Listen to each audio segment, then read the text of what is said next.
I put the little wooden policeman statue into my document box. The statue was carved out of wood and dyed a rich brown color. It sat about 12 inches high and had been hand carved. When and by whom was a story I never learned the answer to. I honestly don't even remember where it came from. Well, that's not entirely true. My father had it for a long time. It had sat in a workroom he had off the side of the garage. The mystery of where it came from died with Dad. I came to own it when I got promoted to detective sergeant. Patrol sergeants basically shared desk and office space, so it wasn't much different than being a patrol officer. Everything you had was mobile. Once I got my own office, I started decorating it. Posters from my favorite movies like The French Connection adorned the walls, along with my awards, and sitting on top of a little filing cabinet next to my portable charger, I put that little wooden policeman. I don't remember if Dad had offered it up or if I'd asked for it, but that hand-carved policeman had made its way from my father to me. It turned out to be the last thing I packed away before retirement. I guess it was symbolic, and I didn't even realize it. I can tell myself it was just how things packed, and it didn't matter that it was the last thing I carried from my last office I would ever have at the Bloomington Police Department. But you can never truly lie to yourself.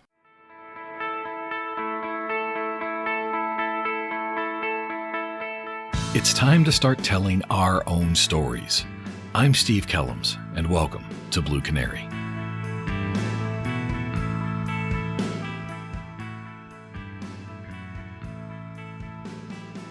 We find ourselves once again at the end of a season. This caps off season 6 of Blue Canary, and it's been very interesting. I'd been thinking about retirement for a couple of years. Once the greatness of it had started to settle, and the things you missed started to creep back in past the walls you built telling yourself it was the greatest decision you ever made, reality raised its ugly head. But don't get me wrong, I'm very happy I'm retired. But there are things I miss. I mean, really miss. I miss the people. The officers I got to work with every day, the ones who came to me for guidance, the ones who came to me with problems, and even the ones that came to me when they had screwed up. I miss the work. Serving the community every day was fulfilling. I knew what I was doing mattered, even when it didn't seem like it at the time. I miss the challenges, having to be sharp, fit, strong, and quick, pitting yourself against bad guys and trying to solve problems on the fly. I miss the adrenaline. Sure, that's the thing you're not supposed to talk about, but it's there. The way your heart hammered in your chest when the oh shit button got pushed.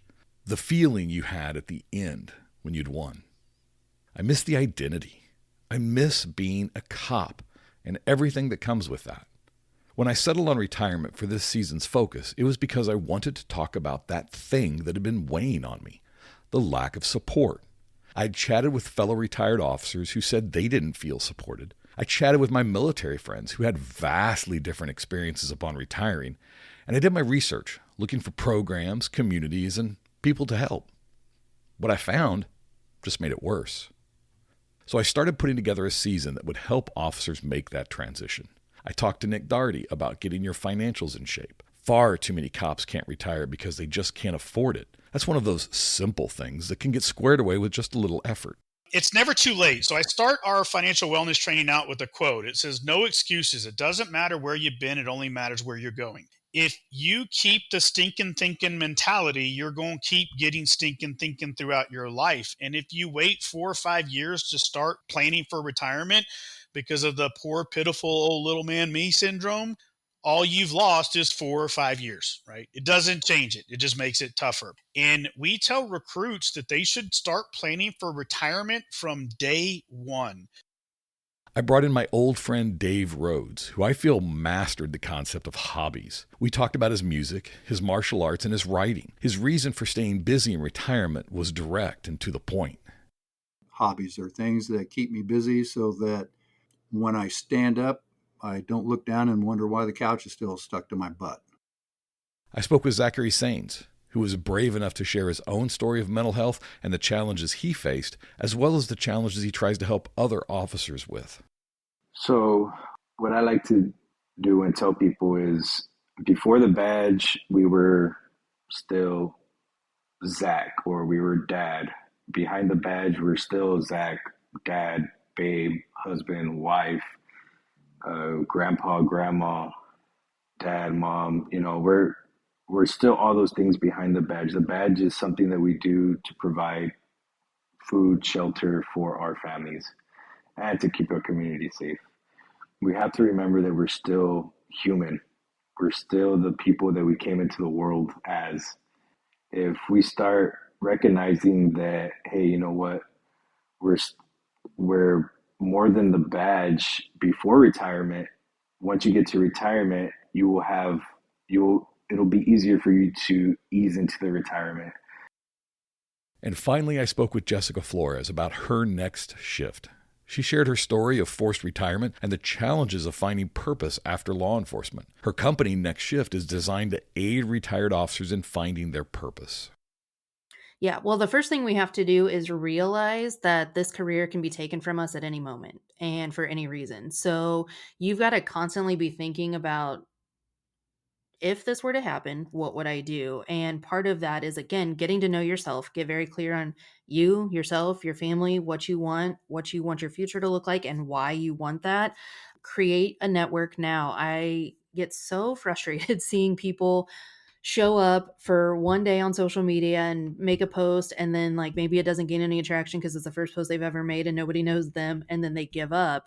And I'll ask, well, what's your network like in that area you're wanting to go into? And they're like, well, I don't have one. I'm like, well, how do you think you're going to go anywhere? How do you think people are going to find you? So create your network before you need them. Start getting on social media, because that's our biggest platforms, and talk about things that matter to you. Allow people to get into your sphere and figure out who you are and what you want. Get your hobbies and passions in order. The number of cops I ask, list out 5 of your like hobbies or passions, and they tell me they don't have any. They don't even remember what it's like to be like, to have something they want to do. I'm just like, oh my gosh, wow. And I get it. I was lost in this identity as well, but knowing those things will help you. Know what you need for your next phase. If you know that you want to go do, let's just say like financial investigations or something like that, do you have the certifications you need for that? If not, use your department to get those things. Do you want to do something like, so many cops are transitioning into the mental wellness space? Do you need to go get your master's degree so that you can be in that space? What are the things that you're going to need? Do them now while you're being paid to get them. Each of these officers are paving the way for the next generation of retirees in their own way, and I couldn't be more appreciative of their efforts. The Legal Liability Risk Management Institute is the nation's largest provider of liability and risk management services in the United States. Our goal is to help reduce liability, reduce lawsuits, and enhance officer performance. Regardless of the size of your agency, we have a risk management solution. You may contact us at www.llrmi.com or call 317-386-8325. An interesting outcome of this episode has been the feedback. I've gotten more feedback about this season's topics than any other season before it. First, I shared my love of role-playing games and that I had another podcast called Epic Adventure where I focus on role-playing. Evidently, a lot of you do as well, because I had a nice jump in listeners to that other podcast right after this one aired. For all you cops out there that are gamers, if you find yourself at Gen Con, stop by the Adventure Sense Oddfish Games booth and say hello. I'm sure I'll be working. Next, I received a ton of requests to be interviewed. In the podcast world, there are management companies that represent potential guests. These are usually guests that have books or other regular speaking engagements, that kind of thing. Some of them aren't worth the email, but others are fantastic. It's just a matter of sorting through them and finding the ones that fit. Well, I've had several recently from politicians wanting to help. Now, I know that's usually the beginning of a horror movie. I'm from the government and I'm here to help. But these are serious people that have platforms and ideas to aid public safety and specifically law enforcement. So maybe we're not alone in this. Next season, I might give them a chance to talk about their ideas and see if they're really here to help. And lastly, I had a great offer and opportunity. The Thin Line Rock Station is an online radio station that is focused on public safety. You can just type the Thin Line Rock Station into your web browser and then click on the link that says Listen Now. It plays like a traditional radio station, and the music is very good. A great variety of country, rock, metal, new wave, and classic rock. And the key is that all of the DJs are from public safety. People that have been there and done that, and they share their stories, thoughts, and support all day long. So when you're out there patrolling, make sure you tune in. What does this have to do with me? Well, they listened to the podcast, liked my voice, and offered me a gig. I jumped at the chance. So now I DJ for the Thin Line Rock Station every Friday between 10 a.m. and 12 p.m.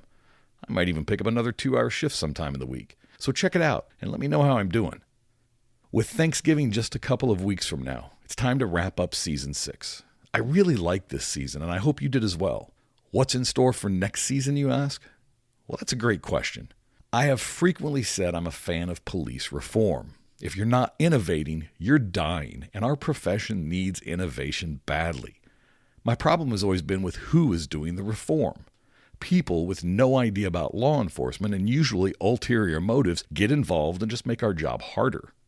Well, next season, I'm going to talk about real reform. I'm going to give you my ideas for police reform and talk to people who are either making reform happen or are leading the way for innovation in law enforcement. I mean, Timbuk 3 had it right with their song, "The Future's So Bright I Gotta Wear Shades." But what about that little wooden policeman? Well, I might be retired, but it's still sitting on my desk within reach. And as I record this, it's reminding me of what I was, what I am, and what I'll always be. A cop. And that's the story we have to tell. Thank you for joining.